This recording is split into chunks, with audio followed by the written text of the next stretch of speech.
Welcome back to Tiempo. Very encouraging news about our Latino children's future. The Department of Education says graduation rates are on the rise. Look at this. 76% of Hispanic students graduated from high school in 2012. That's across the country now. That's a 15 percentage point jump from 2006. Look at that. We're joined this morning by Shirley Acevedo Bontempo, the founder and executive director of Latino U College Access.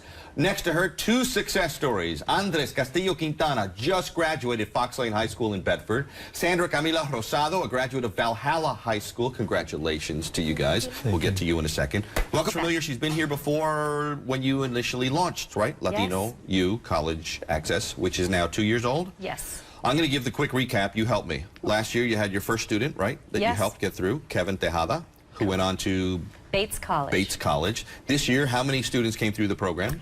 This year, 5 students came through the Volunteer College Coach Program. Okay, so I see growth already. And next year? We have 10 volunteers ready to serve as volunteer college coaches for incoming seniors. Remind us, the mission of Latino U College Access is? To increase college enrollment and success for first-generation Latino youth. And how do you go about doing that? We do that by providing resources and support to Latino youth and their families so that they can maneuver the application process, understand the process, and apply to schools that are well within their abilities. Because what is the particular challenge for them and their parents when it comes to applications and everything? The greatest challenge for first-generation Latino youth is the lack of resources in the application and admissions process. And what happens often is you have high-achieving, talented students who are under-applying or not applying to college or not even applying for financial aid. So they're not able to achieve their academic potential. And they fall through the cracks. And they fall through the cracks. And there are colleges who want them. There are many colleges that want students that have talent and are high-achieving. Students like Andres. ¿Cómo estamos, señor? Very good. Bien, gracias. Congratulations. Thank you so much. You're off to college where? I'm going to Princeton in the fall. Princeton University, people. Did you hear that? Okay.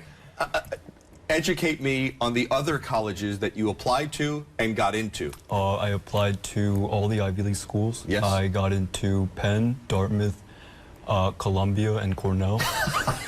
But he was also accepted at Williams College, yes, too. very exclusive as well. Which is very exclusive. Why was Princeton the right fit for Andres?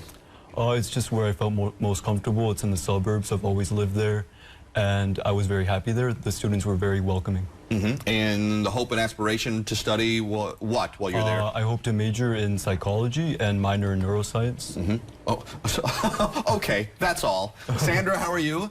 Congratulations. Oh, thank you. You're off to Boston University. BU. BU, yeah. Okay, to study what? I want to study foreign language and international relations and affairs, a double major by the time I graduate. With the hopes and dreams that 10 years from now, Sandra will be doing what? If I'm lucky enough, I can get a job at an international organization like the United Nations to pursue a job where I can help women and children across the world. Okay.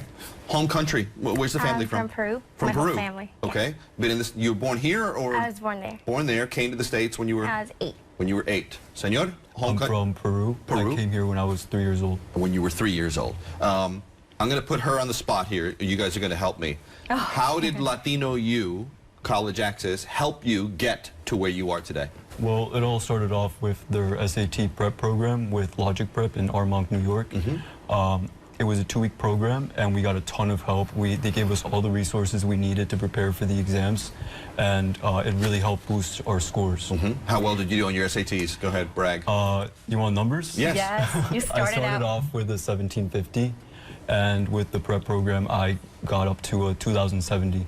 Wow. That's fantastic. 300-point increase. 300-point increase. How did Latino U College Access help you? I think specifically it helped me with the one-on-one college coach. Yes. I was fortunate to have Megan was my college coach. She helped me one-on-one with the whole process, especially with the college essay and setting up every school I wanted to apply to, coordinate visits, and the whole application fees, and sending my scores out. Let's give credit where credit due, Shirley. This program works largely because of the volunteer coaches. Absolutely. We've heard a little bit of what they do, but the key word is they're volunteers. That's correct? right. And they literally handhold the students through the process, correct? That's right. Our volunteers are community members who have gone through this process perhaps themselves as recent college graduates or parents of children who they've put through college. And so they're familiar with the admissions process at a very high level. They're residents of Westchester County, and they've been able to guide their students with significant resources. And now they're using that information and that background to help our students whose parents want them to go to college, aspire for it, but perhaps their parents don't understand the higher education system in America. What have you seen in terms of growth within your organization in the last year as it spread from northern Westchester to central Westchester to southern Westchester and beyond? We are getting phone calls from every school district in Westchester County that is a high Hispanic school district, and there's 7 of them that are 50% or more. We started out with 1 school district, and right now we're in 3. We're expanding to another. And in our first year of service, we held information sessions for Latino parents and students where over 700 people have attended in just 1 year. What an interest, what an appetite. Sit tight. More on these accomplished students and the promising trend for our high schoolers when Tiempo comes right back. Welcome back to Tiempo. We're talking about rising number of Latino students graduating from high school. I'm joined by Shirley Acevedo Bontempo, the founder and executive director of Latino U College Access. Andres Castillo Quintana, who just graduated from Fox Lane High School in Bedford and is off to Princeton. And Sandra Camila Rosado, a graduate of Valhalla High School. She's going to BU, Boston University. You have seen the exponential growth of your organization just in the 2 years, which I told you were going to see, and I still think there's so much more to go. As you move forward and try and scale up, what becomes Shirley's next focus? Is it getting more people on board? Is it getting more donors? You tell me. I think for our organization, this past 2 years have been an incredible experience of testing programs, seeing what the interest is, seeing what impact we have on children's lives, and we've already witnessed great success. Now we're ready to scale up, but as a new organization, obtaining sponsors and donors, supporters that can help us to fund our nonprofit organization is the most urgent piece that we need, and so we're ready to share the word. Do you think you've laid the foundation of success? Yes. We're viable. It's real. It can works. happen. Yes, and it works. It works. I think that we've had enough programs and enough successes, 700 participants in information sessions, 100 families attending FAFSA boot camps, 50 students attending SAT prep, 5 students that were coached and are going to incredible institutions where their potential and capabilities are being met. I want to get back to the students because do mom and dad understand what you've accomplished? I ask that because so many Latino parents perhaps don't have a full understanding of what an education can do and what it means to your future success. Right. So my parents actually did have a college background. They both graduated from college in Peru, but the downside was that when they came here, they lost their careers, and my father ended up becoming a taxi driver, and my mom became a house cleaner. So they're behind you, and they're supportive, and they're always understanding. supportive, very encouraging. And they know what an education can do in this country. Sandra, let me ask you, what was your parents' biggest concern? And it's probably the same as so many other parents. I think what was difficult for them was that the whole application process is so different from what they experienced.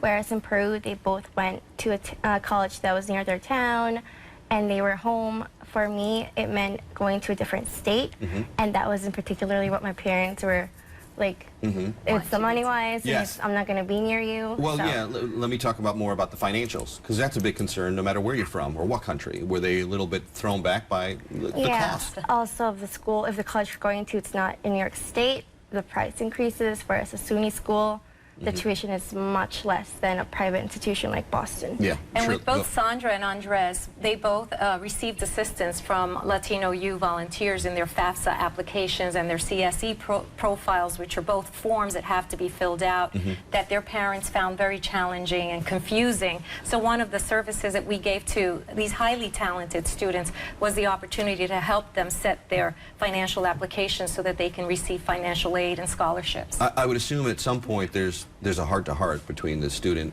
and mom or student and dad who might be a little bit worried about the cost and what he's what he or she has to do to pay for that cost. Right. I mean, what happens with a number of Latino families and parents who are not familiar with the process here is there's a lot of myths and misunderstandings about whether or not they can afford to send their child to college. And so they automatically either don't bother applying to certain schools that their children are qualified for, such as private institutions, or fill their forms out incorrectly and they don't receive financial aid. And so they let this fear and these myths hold them back from permitting their children to achieve their dreams. It turns out to be an education as much for the parents as it is for the students. So continued success. Program. We're out of time. You guys, way to go. Congratulations. Thank you. And Thank you so much. keep us posted. Okay? Thank you. Thank you guys. They're great. Muchísimas gracias for you at home. Thanks for being with us. If you missed any part of our show, you can watch it at 7 online on the web, on your tablet, or even on your smartphone. Que bueno.